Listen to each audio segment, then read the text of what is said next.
Those were things drawing from my own past. There's a moment where Mary's losing her mind and she's folding towels and she ends up putting Mhm. a towel over her head. She's hitting herself.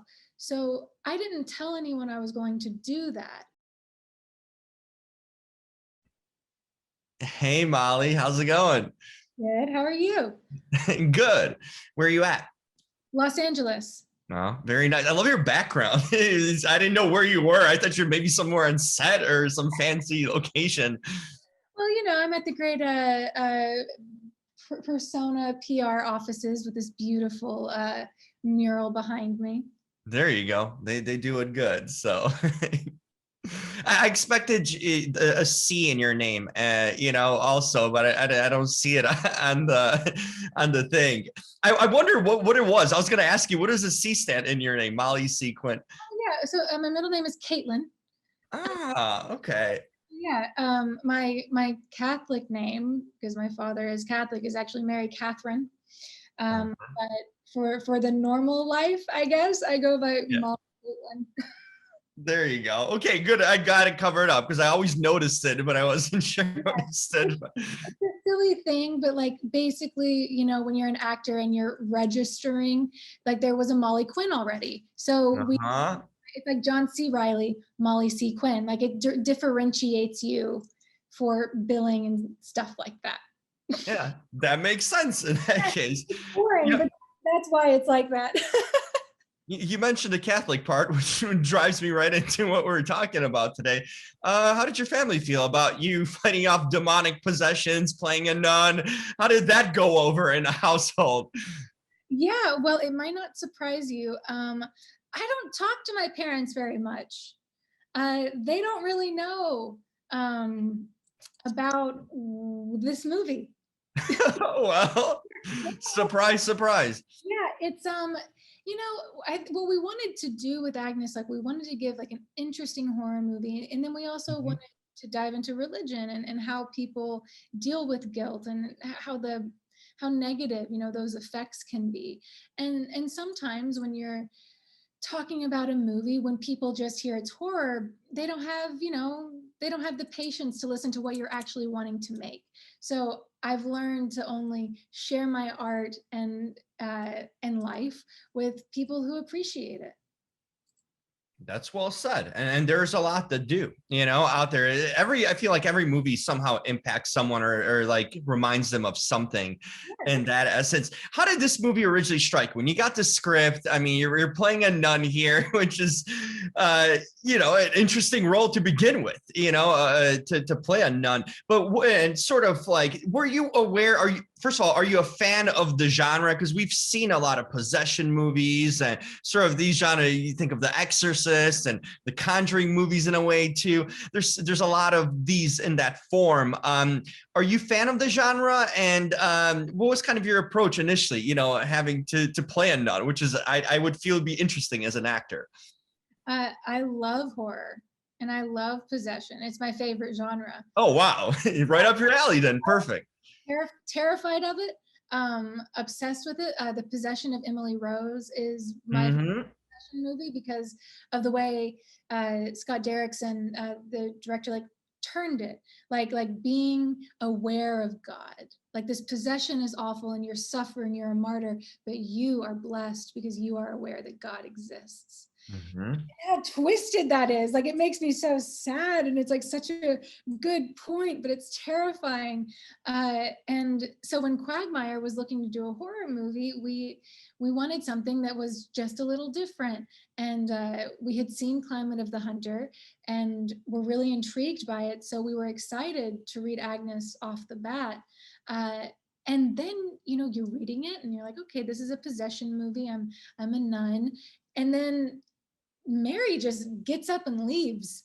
Like she's out. She has no interest in like cleaning up her mess. She just keeps running from her past and tries to assimilate in the real world again. So more than thinking about playing a nun, I tried to imagine and draw from my own past of times when I've run from things. Mm. What I'm willing to do to not deal with my problems.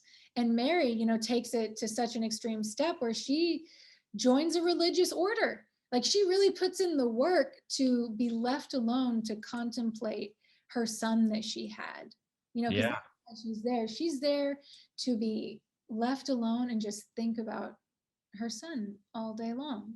And as soon as she's, you know, her space is infiltrated, she finds another nest to try and again recreate that experience of just reliving her memories with her son. Yeah, it's a personal story too, in a lot of ways too. You know, it's the inner kind of demons too that start out, you know, that that lead to all the other things. You know, I always wondered when you're in a horror movie, especially of this type, you know, there's horror movies with like monsters and stuff like that.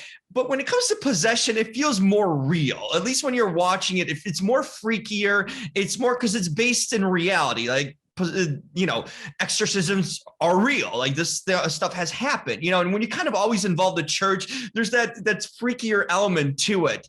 What is it to be on a set like this? I mean, obviously you're making a movie, you're aware of it, but is there any sort of like chills that you get while filming when you think about it, or you delve into it deeper? Because I'd imagine there would be that sense of reality that hits you differently as opposed to doing kind of a more like a monster horror movie where there's so much kind of like real aspects to pick from. Yeah, absolutely.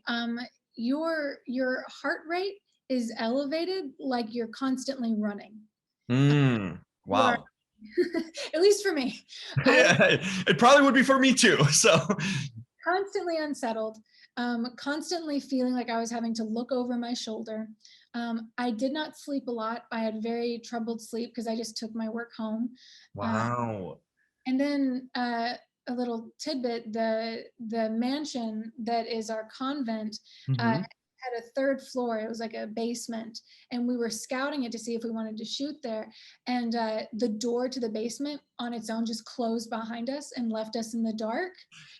We didn't go down there again, and we certainly did not shoot down there because there was something haunting AF in that basement. Wow. Yeah, we left it like, hey, like you can be here too, but like we're we're going back upstairs.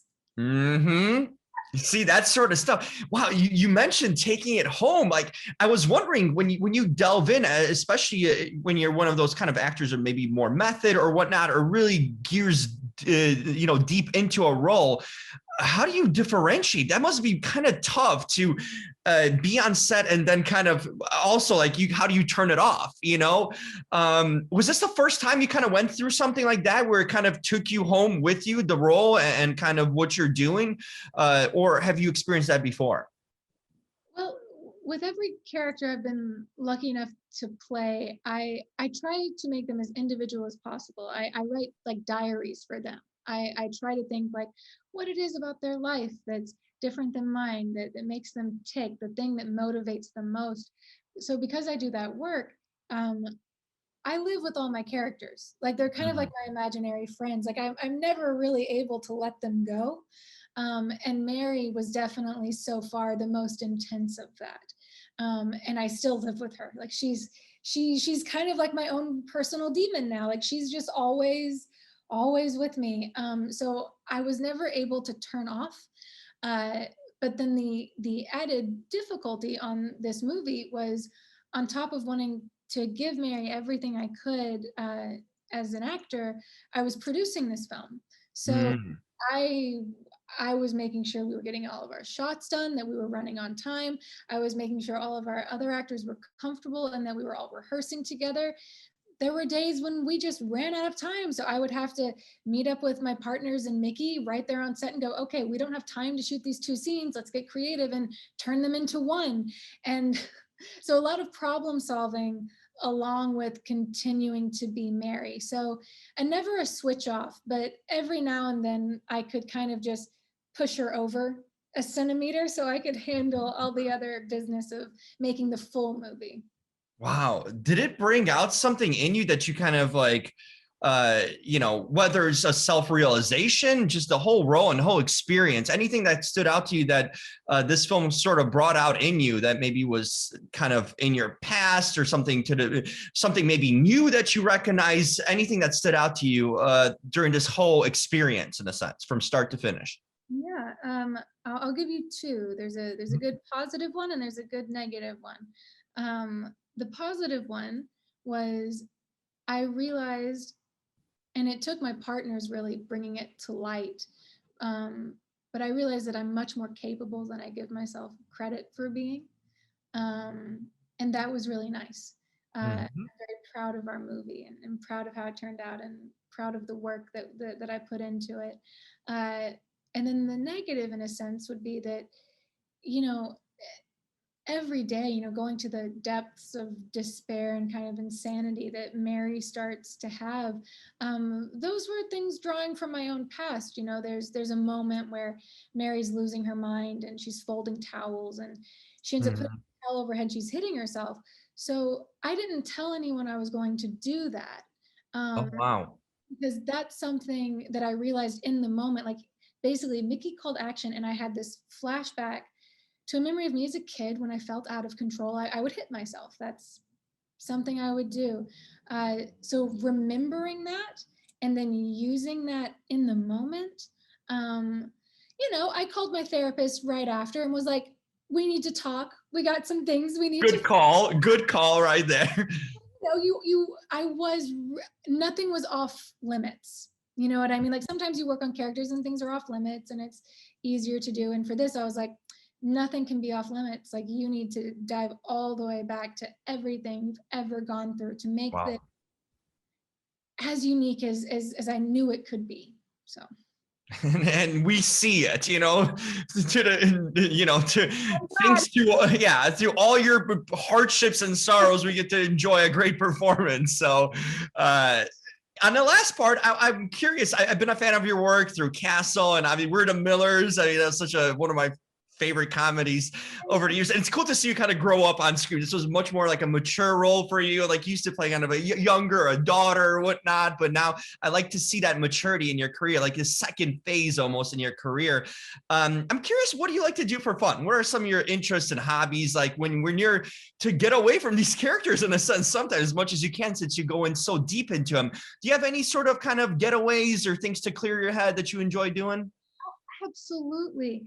Um, I I this is gonna sound silly, but I love to work out. Like, it's very fun for me. That's a good thing. Yeah. But like, I love to work out. And what I really like about it is when I'm done and I'm stretching, I have two little dogs. And stretching time is like playtime for them for some reason. Yes, because they think you're right. Yep. Yeah, so they like rush me and they kiss me and they want to play and they like tussle all around me, and I love that energy and I love having them around me. And my fiance and I, we love to cook, we love to eat, so doing those things together as much as we can is great, and also really helped us get through the pandemic. You Oh, know, yeah. that was a big thing that made us, because you're living together, you end up feeling like you're just roommates. Uh, but this was something that made us feel intimate and like we were doing something together. And Bonding. Yeah. And something new. Totally. yeah, so those would be the things.